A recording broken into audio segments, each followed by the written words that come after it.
Alors maintenant, l'idée, c'est de voir un petit peu, c'est le point 2, c'est de voir un petit peu si on trouve des traces du Saint-Esprit dans l'Ancien Testament, ou est-ce que c'est juste une invention du Nouveau Testament ? Est-ce que c'est quelque chose que l'Église chrétienne a mis en place, ou est-ce que déjà, dans l'Ancien Testament, on parlait du Saint-Esprit ? Alors ce qui est sûr, c'est que la Pentecôte, qui a été vécue dans Acte 2, il y a de cela 2000 ans, est un véritable tournant dans l'histoire de la pneumatologie, donc de l'étude du Saint-Esprit. Parce qu'avant la Pentecôte de Acte 2, Dieu donnait son esprit, mais de manière très parcimonieuse.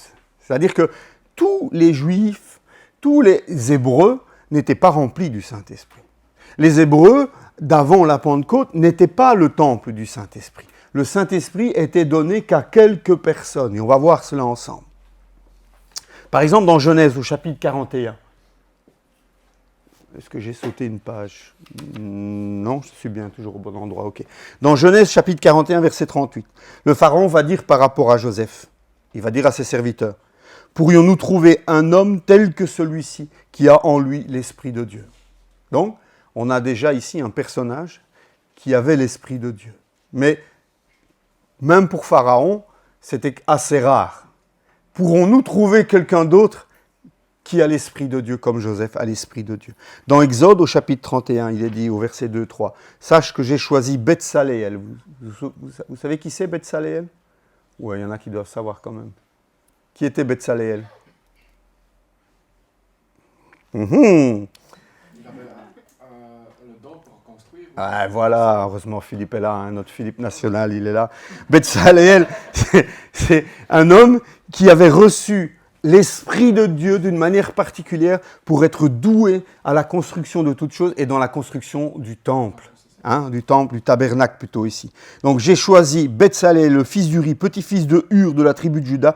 Je l'ai rempli de l'Esprit de Dieu, d'habileté et d'intelligence et de savoir-faire pour toutes sortes de travaux. Et donc c'était un gars particulier. Dieu lui avait donné son esprit. Il a donné à Joseph, il a donné à Betsaléel. Dans Nombre, au chapitre 11, verset 17, « Je descendrai te parler là. Je prendrai de l'esprit qui est sur toi et je le mettrai sur eux, afin qu'ils portent la charge du peuple avec toi et que tu ne la portes pas pour toi tout seul. » C'est quand Moïse est fatigué, qu'il n'en peut plus et que son beau-père lui dit « Tu vas te tuer à la tâche comme ça. » Choisis, Jéthro lui dit « Prends des chefs de 100, des chefs de 50, des chefs de 10 et délègue un peu le travail parce que tu ne vas pas t'en sortir. » Et Dieu dit alors à Moïse, « Je mettrai de l'esprit qui est sur toi, je le mettrai sur ces hommes que tu as choisis. » Ce n'est pas sur tout le peuple. Au départ, c'était que sur Moïse. Et Dieu va prendre un peu et va distribuer à quelques-uns pour aider Moïse. Dans Nombre 27, l'Éternel dit à Moïse, « Prends Josué, fils de Nun, c'est un homme en qui réside l'esprit, tu poseras ta main sur lui. » Donc Josué était rempli de l'esprit. On trouve d'autres exemples dans le livre des Juges, par exemple. Israël est dans une situation pas possible, chacun faisait comme il lui semblait bon. Vous connaissez cette expression du livre des Juges. Il n'y avait pas encore les rois. Et chaque fois qu'Israël péchait, les envahisseurs venaient les attaquer. Et quand Israël se repentait et criait à l'aide de Dieu, eh bien, l'Esprit de Dieu descendait sur un juge, un homme. C'est le cas, par exemple, de Othniel, de Gédéon, de Jephthé, de Samson. Vous connaissez ces histoires. L'Esprit de Dieu venait sur ces hommes et ils étaient animés d'une capacité à libérer le peuple de manière extraordinaire, souvent de manière miraculeuse, avec des actes incroyables.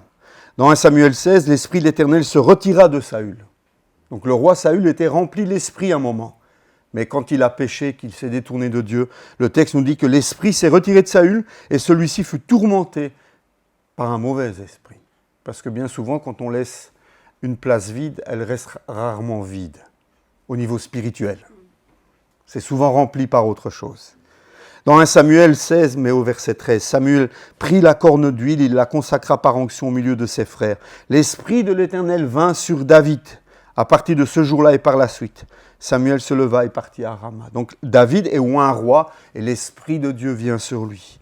Et quelques autres qu'on peut trouver encore dans l'Ancien Testament, mais en fait peu de personnes au final. Quand on regarde la quantité d'hommes et de femmes qui habitaient en Israël pendant toutes ces générations, on se rend compte que c'est seulement quelques hommes et parfois quelques femmes qui ont reçu l'Esprit de Dieu sur leur vie. Mais toujours avec un but, dans le but d'accomplir quelque chose pour Dieu.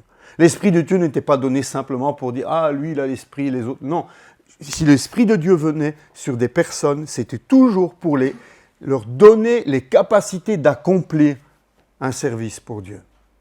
Et je pense que ça n'a pas changé aujourd'hui. Si tu veux être rempli du Saint-Esprit, mais que ton but c'est de rester dans ton divan à regarder des séries, je ne crois pas que le Saint-Esprit va venir dans ta vie. Le Saint-Esprit vient pour faire de nous des témoins. Il vient nous équiper pour que nous sachions quoi dire dans les circonstances qui sont devant nous. Il vient nous aider au moment où on est persécuté, au moment où on vit des choses difficiles. Mais le Saint-Esprit ne vient pas simplement pour nous chatouiller émotionnellement. Il vient pour nous donner les capacités d'accomplir des choses pour lui. En fait, le peuple d'Israël attendait la promesse de Joël. Promesse de Joël 3, verset 1, qui disait, où Dieu disait « Je déverserai mon esprit sur tout être humain. » Quand les Hébreux, les Juifs ont entendu ça, waouh, tout le monde aura le Saint-Esprit, c'est incroyable, parce qu'eux ne vivaient pas cela. Eux vivaient des situations où seuls les dirigeants ou des prophètes ou des gens qui avaient des fonctions particulières vivaient le Saint-Esprit. Mais le peuple n'avait pas accès au Saint-Esprit. Et quand Joël promet qu'un jour Dieu va déverser son esprit sur tout le monde, c'était une promesse qui était attendue avec impatience par tout le peuple. Vos fils et vos filles prophétiseront, vos vieillards auront des rêves et vos jeunes gens auront des visions. En fait, cette promesse, elle s'est accomplie à la Pentecôte. À la Pentecôte, Pierre déclare, c'est lui qui le dit, que la prophétie de Joël s'est accomplie et que désormais l'Esprit Saint est donné à tous ceux qui se repentent et qui sont baptisés. Regardez ce que Pierre dit dans Acte 2, versets 38 à 39. Pierre vient de prêcher, il vient d'être baptisé du Saint-Esprit, les disciples sont sortis de la chambre haute, ils parlent en langue inconnue, la foule se rassemble parce qu'il y a eu un bruit terrible, ça fait vraiment beaucoup de tumulte dans Jérusalem, et tous les gens viennent vers Pierre et les apôtres. Et Pierre commence à prêcher. Vous voyez, le Pierre qui a renié Jésus, là, quelques jours avant, qui avait peur d'une servante qui lui disait « Toi aussi, tu es un disciple de Jésus », ce Pierre est transformé parce qu'il est rempli du Saint-Esprit. Il est rempli d'une force, il est rempli d'une hardiesse pour annoncer. Et ce Pierre qui est devant des milliers de gens leur dit « Vous avez crucifié le Messie ». Il risque de prendre des baffes, je peux vous dire, mais il n'a plus peur, il est rempli du Saint-Esprit. Et non seulement il est rempli du Saint-Esprit pour avoir la force de dire des choses pas agréables à entendre pour le peuple, mais non seulement cela, mais le peuple est convaincu. Parce qu'une fois qu'ils ont entendu ce message, le texte biblique nous dit dans Actes que le peuple vient vers Pierre en disant « Mais frère, que ferons-nous ? On a crucifié le Messie, on s'est trompé, que ferons-nous » Et Pierre leur dit « Repentez-vous. Changez d'attitude, repentez-vous et que chacun de vous soit baptisé au nom de Jésus-Christ pour le pardon de vos péchés. Parce que vous avez crucifié le Messie. Il est venu mourir pour vos péchés, vous ne l'avez pas reconnu, vous l'avez crucifié. Repentez-vous et soyez baptisés. Et alors, vous recevrez le don du Saint-Esprit. En effet, la promesse est pour vous, pour vos enfants et pour tous ceux qui sont au loin, en aussi grand nombre que le Seigneur Dieu les appellera.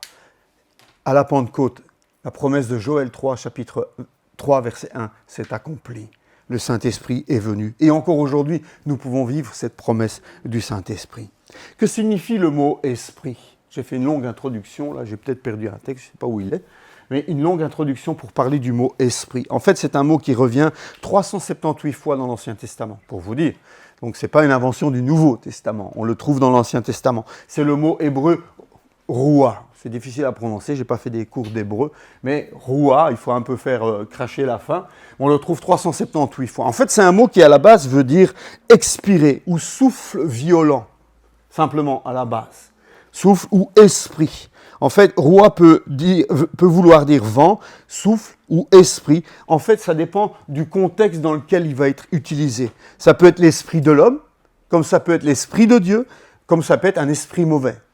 Donc dans les trois, il y a trois possibilités. Et c'est souvent le contexte de la phrase, du verset, qui permet de voir si on est en train de parler de l'Esprit de Dieu, et dans quel cas, dans ce cas-là, dans vos Bibles, ça sera un E majuscule. C'est un petit repère pour vous aider. Si c'est l'esprit de l'homme ou un esprit impur, ça sera un E minuscule. Ça va ? Mais c'est souvent le contexte qui permet de voir. Si on parle d'un esprit impur qui jette une petite fille dans le feu, ce n'est pas l'esprit humain et ce n'est pas l'esprit de Dieu. C'est un esprit mauvais. D'accord? Si la Bible nous parle que nous sommes corps, âme et esprit, on parle de l'esprit de l'homme. Et si on parle de l'esprit éternel ou du Saint-Esprit, c'est l'esprit de Dieu, évidemment. D'accord? Donc ça, c'est une manière de savoir. Si vous voulez avoir un exemple, vous allez dans Ézéchiel, chapitre 37. Vous allez voir que c'est un passage vraiment très, très bizarre, très particulier. C'est le fameux passage des ossements desséchés dans la vallée d'Ézéchiel. Ézéchiel a une vision, il voit des ossements desséchés. Ça représente Israël qui est mort, qui est à l'abandon, il n'y a plus de vie. Et il prophétise et l'Esprit de Dieu vient, les os se remettent en place, la chair repousse. Enfin, c'est une histoire assez étrange à lire dans Ézéchiel au chapitre 37. Et là, vous allez voir que le mot esprit est utilisé à différentes reprises et on peut retrouver différentes significations. Mais on ne va pas le faire maintenant. L'esprit est Dieu aussi. C'est l'Esprit de Dieu. On le retrouve donc aussi dans l'Ancien Testament. On trouve par exemple 3 fois l'expression Esprit Saint. Je vous ai mis les références bibliques. Je n'ai pas le temps de les parcourir avec vous ici, si je veux réussir à faire les 5 points ce mardi. Mais je pense que vous pouvez travailler aussi à la maison et aller vérifier si ce que je dis tient la route. D'accord? Donc c'est l'Esprit du Seigneur aussi parfois. Parfois c'est traduit, on trouve des textes qui parlent de l'Esprit de l'Éternel. C'est celui-là qui est le plus fréquent. L'Esprit de l'Éternel, c'est le terme qu'on retrouve le plus souvent. En tout cas, sur les 278 rouas qu'on retrouve dans l'Ancien Testament, à 136 reprises, il est utilisé pour parler de Dieu. Donc, l'Esprit de Dieu est bien présent dans l'Ancien Testament. Et on le retrouve d'un bout à l'autre de l'Ancien Testament. On trouve que l'Esprit de Dieu est déjà présent dans l'Ancien Testament. Le Saint-Esprit est créateur. On le trouve au début dans la Genèse. Il est le gardien de cette création, gardien de l'univers, il est omniprésent et il cherche à transformer les hommes sur le plan moral. En fait, dans l'Ancien Testament, on se rend compte que le Saint-Esprit joue déjà ce rôle d'essayer de garder une certaine moralité parmi le peuple, de ramener le peuple de ses péchés. Il joue déjà ce rôle qu'il joue encore aujourd'hui d'ailleurs. Il est celui qui convainc aujourd'hui encore de pécher. On verra ça tout à l'heure lorsqu'on verra son action dans le Nouveau Testament. On voit aussi que dans l'Ancien Testament, déjà, il y a une notion de relation entre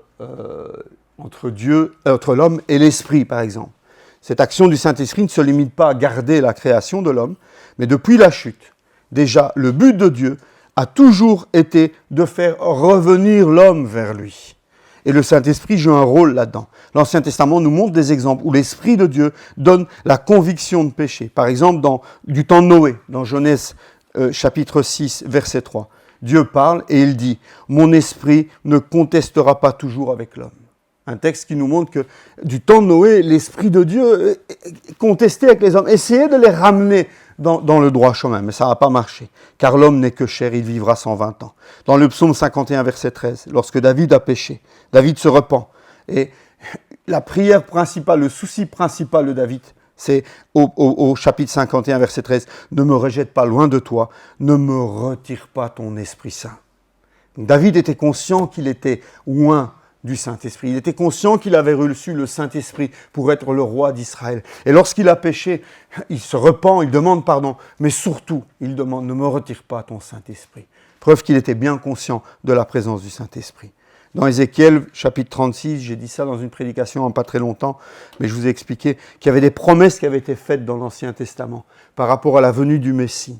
Et une de ces promesses disait dans Ézéchiel 36, 26, je vous l'ai mis là aussi, ouais. Je vous donnerai un cœur nouveau et je mettrai en vous un esprit nouveau, petit e, un esprit nouveau pour l'homme.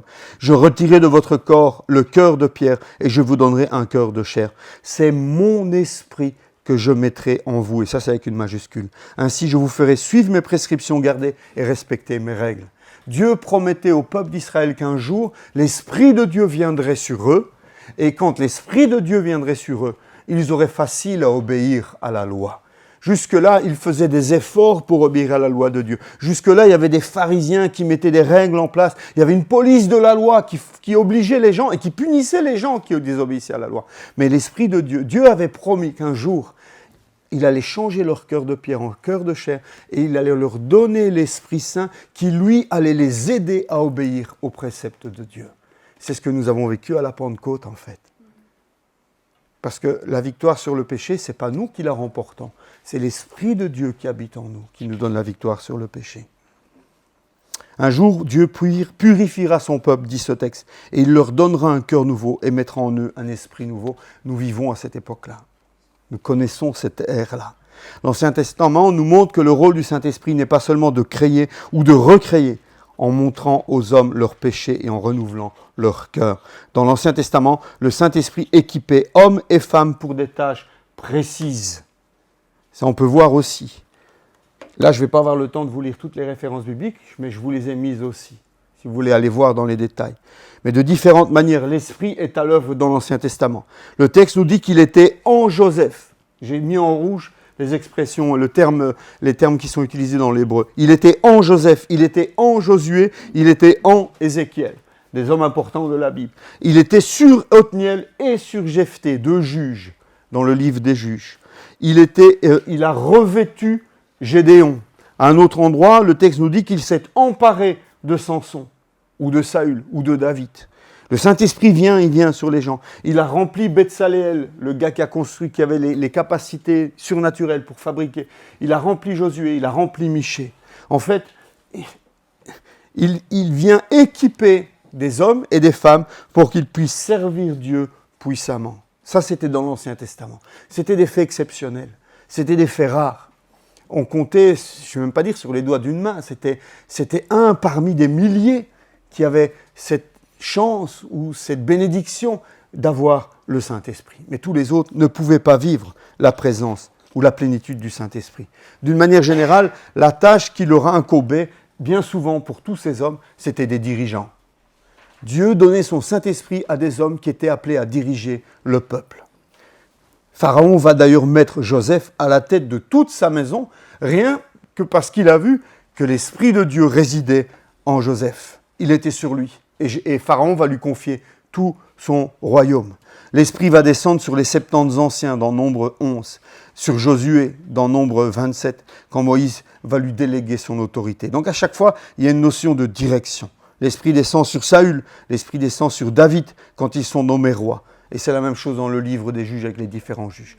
Il vient pour aider les hommes à diriger. Aujourd'hui, nous avons aussi besoin de lui, pour diriger nos propres vies déjà. Mais aussi, si Dieu nous appelle à des responsabilités, nous avons besoin du Saint-Esprit. Le Saint-Esprit est aussi celui qui nous donne la sagesse. Ça non plus, on ne va pas cracher dessus. Hein. La sagesse. Dans Ésaïe chapitre 11, verset 2, il est appelé d'ailleurs, l'Esprit de l'Éternel reposera sur lui, esprit de sagesse et de discernement. C'est aussi le nom qu'on lui donne dans l'Ancien Testament. Ah, je dois aller plus loin. Ah mais non, voilà, c'est ici. Donc la sagesse. La sagesse de Joseph est attribuée à l'Esprit. Il ne va jamais s'attribuer ça pour lui-même. Idem pour Daniel. Daniel dira, mais ce n'est pas moi qui peux analyser les rêves. C'est parce que l'Esprit de Dieu me donne d'interpréter les rêves. Idem pour Betsaléel. Le Saint-Esprit vient aussi pour la prophétie. Bien souvent, quand le Saint-Esprit venait sur des personnes dans l'Ancien Testament, ces personnes se mettaient à prophétiser. C'est le cas de Saül, c'est le cas de Michée. Je vous ai mis quelques autres références qui sont là. Les 70 anciens se sont mis à prophétiser aussi, etc.